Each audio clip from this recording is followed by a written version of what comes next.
பெருமான ஜீயத்தினுடைய விவேசனம் ஜீயத்தினுடைய விவேசனம் நன்றிகளே. ஒரே நிமிஷம்தான். இந்த ஆச்சரியமான தினம்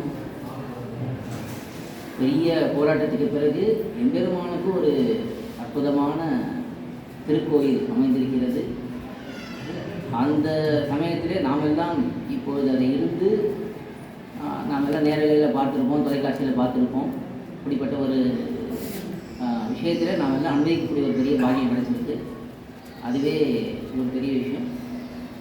ரகுராம் சுவாமி இந்த அற்புதமான நிகழ்ச்சியை ஏற்பாடு பண்ணி சுவாமிகளை கொண்டு எம்பெருமானுக்கு மங்களாசாசனம் பண்ணுவது இப்படியெல்லாம் பெரியவர்கள் பண்ணியிருக்கிறார்கள் என்பதை எடுத்து இங்கே அவர்களை கொண்டு உபநேசிக்க செய்தார். அந்த சுவாமியுடைய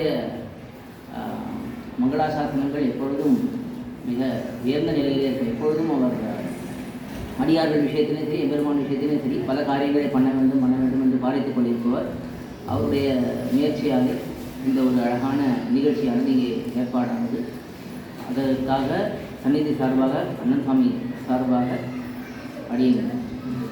அவர்கள் அந்த சுவாமிக்கும் அதை நடத்தி கொடுத்த வித்வான்களுக்கும் இங்கே கூடியிருந்து இந்த நிகழ்ச்சியை நன்றாக நடத்தி கொடுத்த அடியார்களுக்கும் கிருத்தஜதை தெரிவித்து அமைகிறேன்.